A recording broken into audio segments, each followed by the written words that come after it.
Hello guys, and welcome to my YouTube Q&A with my Twitch subscribers that have been asking and sending in some questions for me. We've got about 15 to get through as I'm currently having acupuncture being done to me on my forearm, and we'll talk a bit about why I have that done in just a second. Oh, that one's bleeding. You have to get some physiotherapy onto my hand. And that is to increase the rotation of my wrist when I'm playing. That is to reduce the tightness in my hand while I'm playing. And that is to avoid any RSI or any problems long-term from playing Counter-Strike all day, every single day. The idea behind getting the physiotherapy came from talking to one of my friends. I'm very lucky to be friends and connect to some top people in World Counter-Strike. And one of them is a coach for a top 15 team in the world. And he told me that one of his older players are suffering from RSI problems. And that is where they have pain if they play deathmatch or anything strenuous for longer than 40 minutes straight. And that got me thinking, I don't have that problem right now. However, prevention is always better than cure. So I decided to invest in a physiotherapist, long-term friend of mine, Nathan. He's worked with some professional athletes before in the past. He's worked with professional goalkeepers in helping their strain on their hands. You know, it's one thing playing Counter-Strike for 10 hours a day. It's another thing catching footballs being kicked at you for 300 or 400 times every single day repetitively. So he's doing the same work with me on my hand. It's been amazing so far. We've actually been able to increase the rotation of my wrist by over 10%, closer to 15%. And that's had a profound impact in my play. I want to say thank you to everyone who has subscribed to me on Twitch. We just hit 100 subscribers, and I thought this could be a good way to bridge the gap between my YouTube channel and my Twitch channel. So all of you who have paid the monthly subscription to me have the ability to ask a question during this Q&A. This is going to be a bi-weekly Q&A. I see Nathan every 2 weeks, and therefore you guys can ask me questions every 2 weeks. We have about 10 to 15 questions, so let's get right into them. Okay guys, first question is from Gimpy, VIP in my chat. Byfield, if you had to live life as a goofer, I'll post a picture of what those are next to it, or a ground squirrel, which would you choose and why? Ladies and gentlemen, this is what you get when you pay £4 a month to me. I would like to be a ground squirrel. Why? Near my house, a 5-minute drive away, there is a golf course, which Nathan knows about, called Brocket Hall, and there are many ground squirrels there. And I'd like to think, if I was going to be a squirrel, I'd be one that lived right there. So that's your answer, Gimpy. Sophie, what's the longest stream you've ever done? 13.5 hours straight, and that was the subscriber pug-a-thon. I've got another one coming next Thursday. I'm filming this the 7th of September, Thursday. And a week today, I'll be doing another subscriber pug-a-thon, the first one in CS2. And yeah, let's see if we can make it even, well, definitely not longer than 13 hours. That is very unhealthy, but that is my longest stream so far. Congratulations, Sophie, on hitting the 21-hour mark as well. Theo, live with your hands constantly drenched in ketchup or mayonnaise. Ketchup. I like ketchup more than mayonnaise. Willie, being able to speak to animals or being able to speak every other language? I'd rather speak to animals. I've got Google Translate. I think in 10, 15 years with AI and language that goes hand in hand, I think being able to speak to animals is going to be far more important, far more profound, and it's going to get me on much more news channels and outlets than speaking every other language. Sirius, my main mod. Don't be offended, Sarah. Do you think going from playing to commentating and vice versa, from commentating back to playing, has helped you become a better player? And if so, in what ways? I think it has completely. I think what's mad to me is people think that because I was a full-time commentator for 2 years, that it would make me a worse player. In terms of form and being out of the playing meta and the micro, not the macro, but the micro of the game for 2 years, yes, it did have a negative impact on me. However, commentating the game live as a color commentator, being an analyst and having to give my own opinion on the match as it's happening right now, giving my predictions live as it's happening between each round, only made me a smarter individual when it came to Counter-Strike. And my biggest problem when I was 19 years old and I was this quick scoping AWP monster was I had bad positioning. My aim got me out of bad situations. And being a color commentator, studying the game for 2 years full time has only increased my understanding of the game. Now that my individual level is back to where it used to be when I was younger, I now have the aim and the brain, and that's really developed me as a player. Ezio, Benjamin Doughty, 12-month subscriber. Thanks for subscribing for an entire year, Ezio.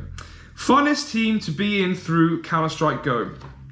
Definitely any team with Dancy's in it. Dancy's is like a brother to me. He is the best teammate I've ever had. You know, I was watching Thorin's YouTube channel a few months ago, and he mentioned how, as a player, you only have an incredible teammate once, maybe twice in your career. And Dancy's was one of those players for me, because we clicked outside of the server and we clicked in the server. Outside of the server, we're very good friends. I still talk to him now. I spoke to him last week on WhatsApp, just catching up on life. You know, we haven't played together for 6 years on a team.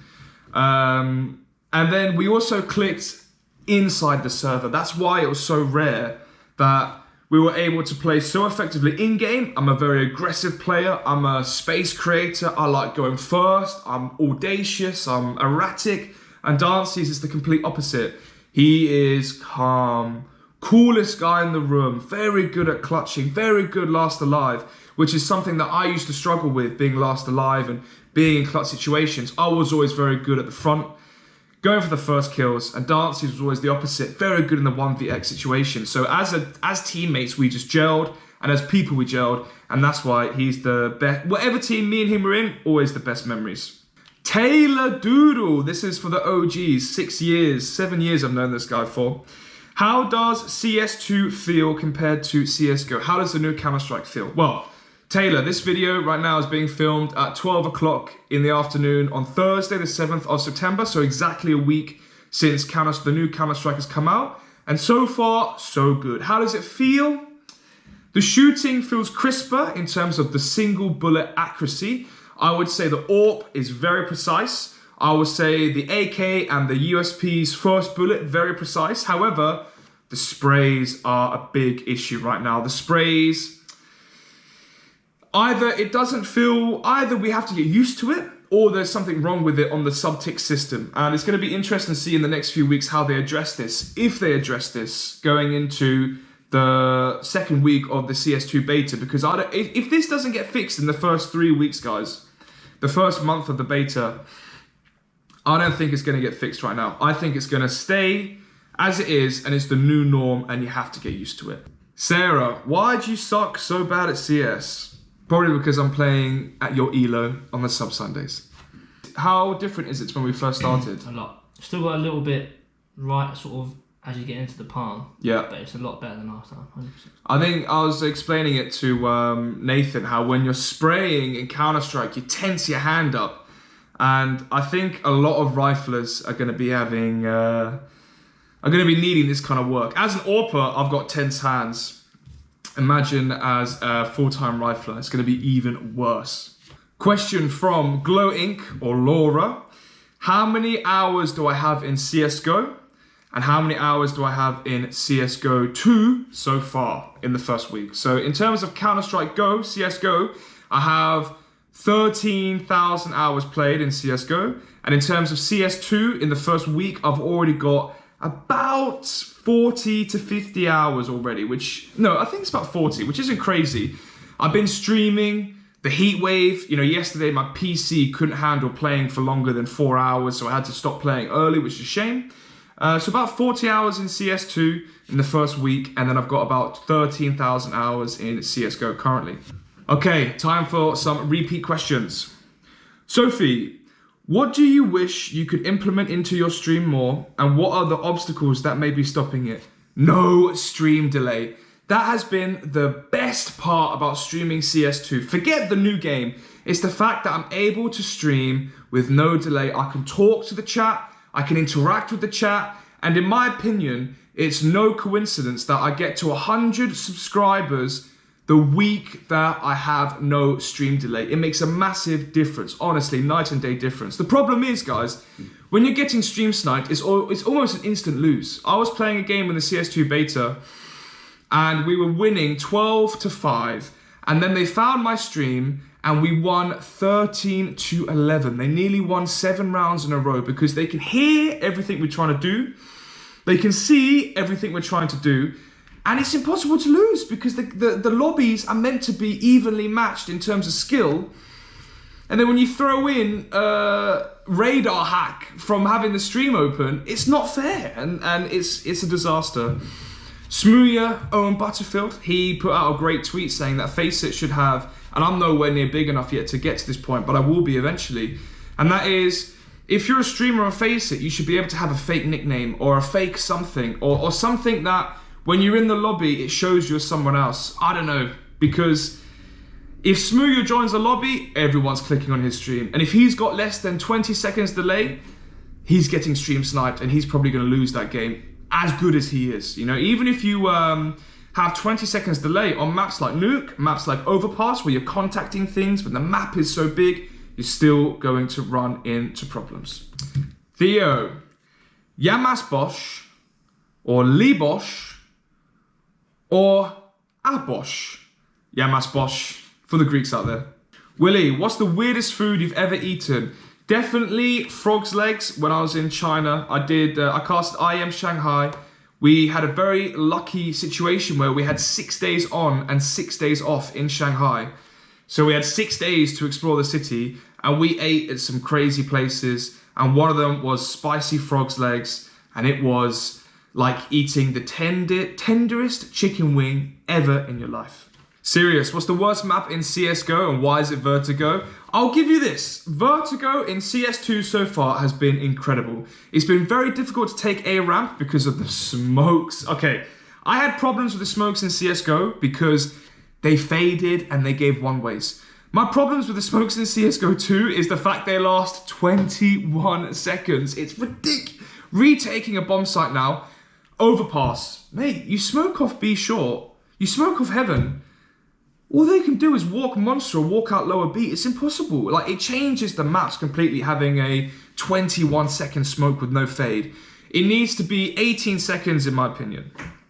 And yeah, Vertigo is in its second wind. It's in its glow up right now. So right now, I would say the map I enjoy the least is Ancient. Having the lack of skyboxes in Ancient means the CTs can do insane utility at mid at the start of the round, and it makes the T side quite awkward.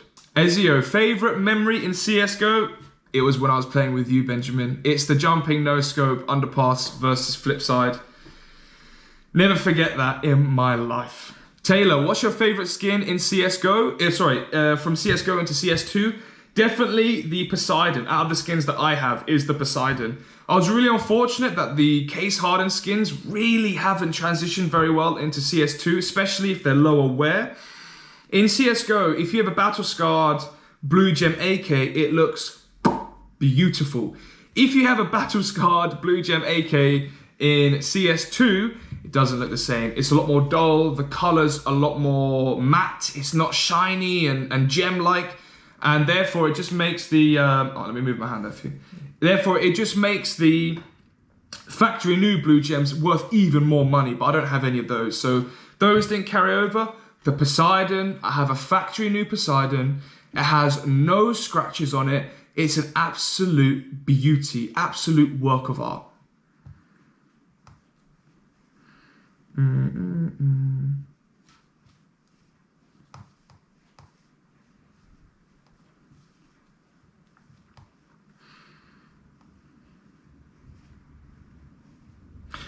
Sophie, what's your worst stream moment and your best stream moment? My best stream moment is the when I got hosted by RTP Arena for 2,000 viewers and I came back in that Ancient game about a month ago. We were down, I think, 12-4 or 11 or 13-4, and we managed to win it in double overtime, and I had an incredible game. 2,000 live viewers. I gained a bunch of followers. It really helped my stream. People like Kat still coming to my stream every single day. He subscribed to my channel.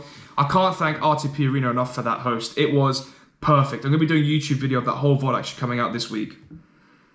And in terms of my worst moment on stream, do you know what? Probably when I first started streaming and it felt like no one was watching. That was really difficult for me. I had to change the way that I had to see streaming. Streaming then became content creation. Instead of, I had 3 live viewers for like the first 2 months of streaming. No one was, I say no one was watching me. Friends and family were watching me, but no one outside of my circle was watching me. And that was really tough for me because it's hard to be happy, engaging and whatever. I had to not fake it, but I had to pretend that I was recording instead of live streaming, and I took it as a way to create content. And I ended up making a lot of highlight reels from that content, TikToks from that content, and that got me more live viewers. Serious, I would like to hear your opinions on consistency. What can be done to make you more consistent? I'm gonna quote Ronaldo. KSI interviewed Ronaldo and he said, how are you so consistent? And Ronaldo answered, because I am consistent. And you might think that's a bit of a mind cluck, but actually what that is he means he's consistent with his training. It means he's consistent with his recovery. It means he's consistent with his diet. He's consistent to himself. He's consistent with his distractions, no phone, TikTok, all these sorts of things. He's consistent every single day. And that is the hardest thing about being an athlete, is being consistent in everything. It's one thing to turn up and play Face It every single day. It's another thing to be consistent watching demos every single day. It's a whole nother thing to be consistent recovering every day. When you get past the age of 25, guys, 23, 24 guys, recovery becomes important. Stuff like this becomes important where you need to come off your phone and your PC and your laptop at midnight. Why? Because otherwise your eyes are going to be dry, your eyes are going to be strained, you're going to have headaches the next day, it's going to affect your energy the next day.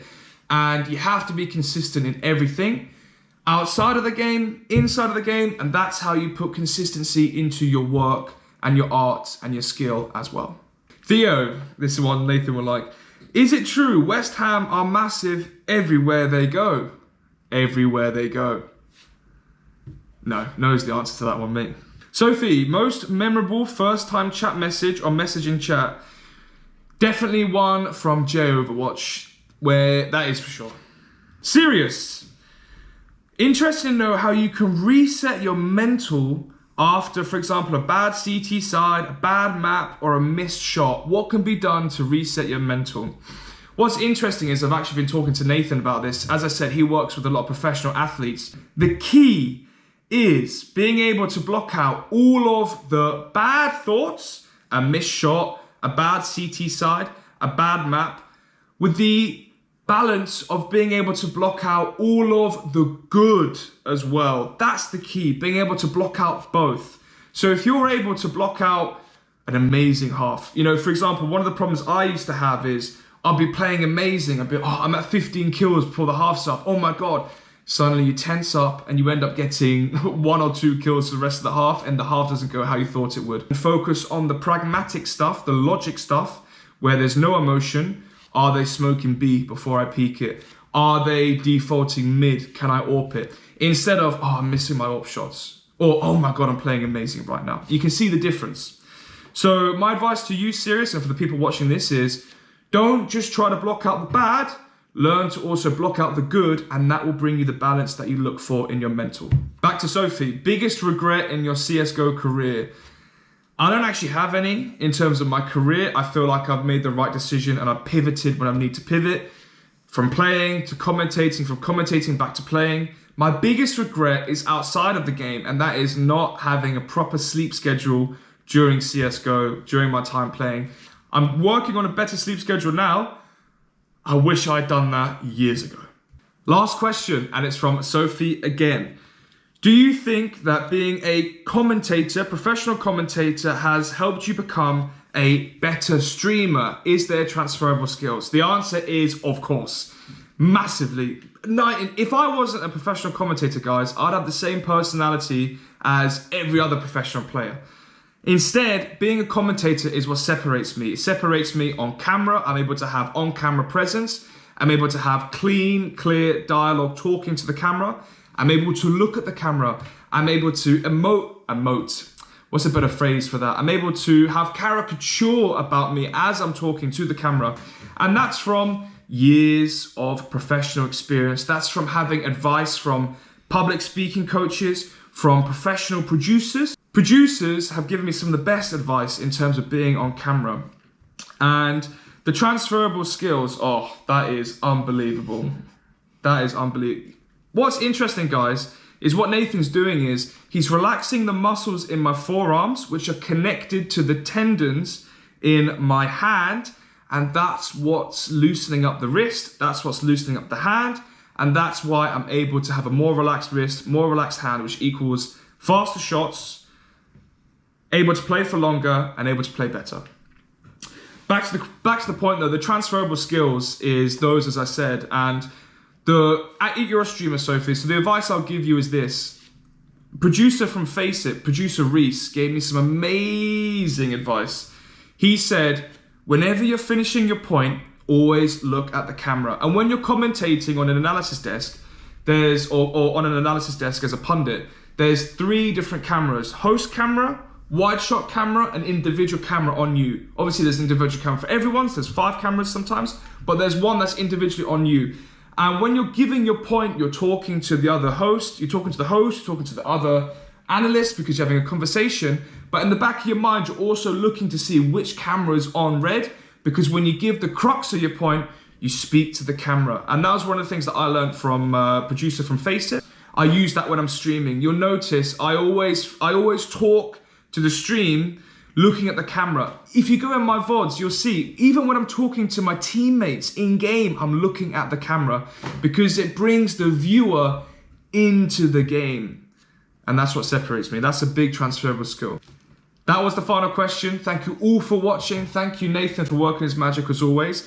This is going to be bi-weekly. I see Nathan every 2 weeks for physio, and therefore let's make this a bi-weekly thing. It adds an extra element to people subscribing to my channel. They're able to ask a question to me directly, and it means I get more YouTube content out, so it bridges the gap between my different content channels almost organically.